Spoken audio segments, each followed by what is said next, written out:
भाद्रपद मास के शुक्ल पक्ष की चतुर्थी को अनंत चतुर्थी के नाम से जाना जाता है।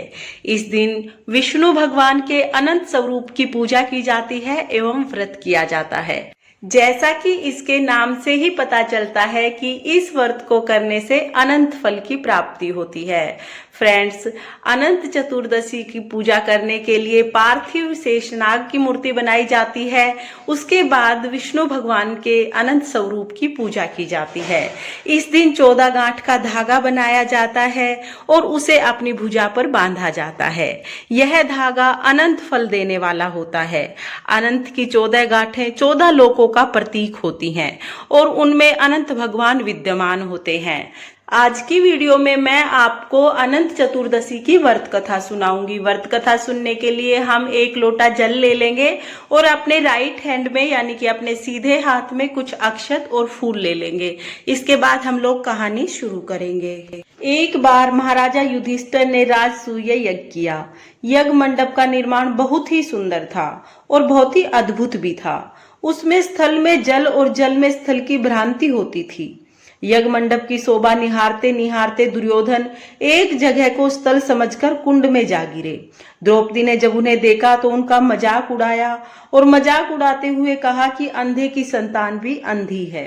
यह बात दुर्योधन के हृदय में बाण की तरह चुभी। कुछ दिनों के बाद दुर्योधन ने बदला लेने के लिए पांडवों को हस्तिनापुर बुलाया और हस्तिनापुर बुलाकर दूत क्रीड़ा में छल से उन्हें हरा दिया।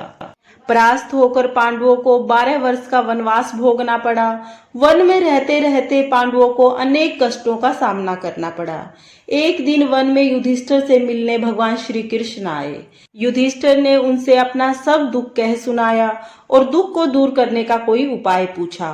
तब श्री कृष्ण ने उन्हें भगवान अनंत का व्रत करने की सलाह दी। भगवान श्री कृष्ण ने कहा कि इससे तुम्हारा खोया हुआ राज्य तुम्हें दोबारा प्राप्त हो जाएगा। इसके बाद श्री कृष्ण ने युधिष्ठिर को एक कथा सुनाई।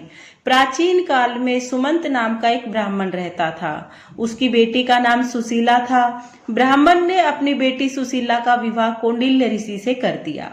कौंडिल्य ऋषि सुशीला को लेकर अपने आश्रम के लिए चल दिए।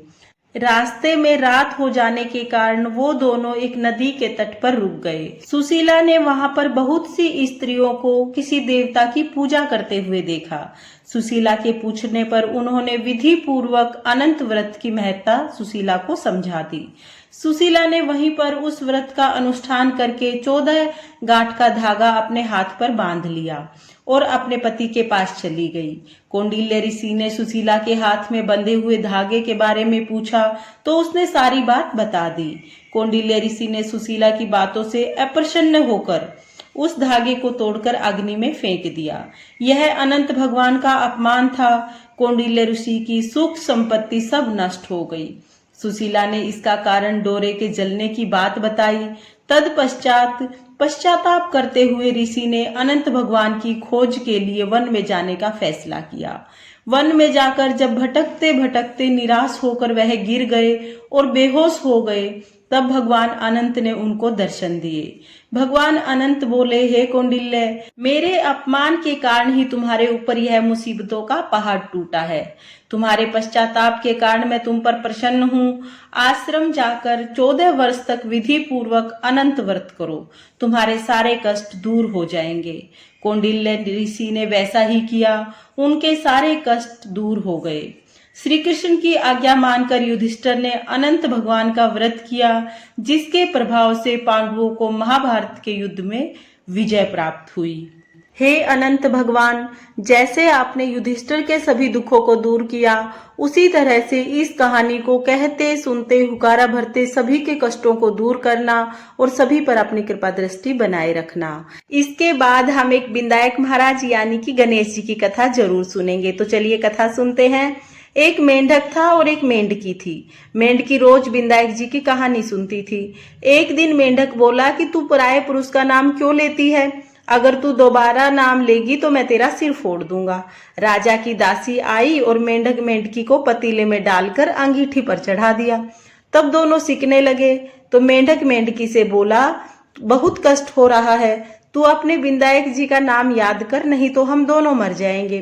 तब मेंढकी ने 7 बार बिंदायक जी बिंदायक जी बिंदायक जी कहा तो 2 सांड लड़ते लड़ते आए और पतीले को गिरा दिया। मेंढक मेंढकी बहते हुए तालाब में चले गए।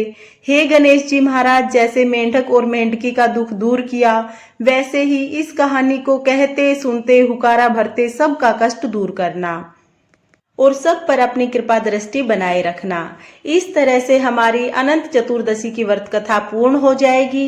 इसके बाद जो हमने हाथ में अक्षत और फूल लिए हैं वो हम विष्णु भगवान को समर्पित कर देंगे।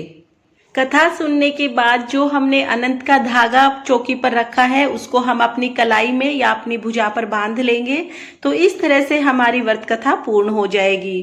फ्रेंड्स, ये थी अनंत चतुर्दशी की व्रत कथा जो मैंने आपको सुनाई। अगर आपको व्रत कथा पसंद आई हो तो वीडियो को लाइक करें और मेरे चैनल माई पैसिफिक वॉल को सब्सक्राइब करें। देखने के लिए बहुत बहुत धन्यवाद। राधे राधे।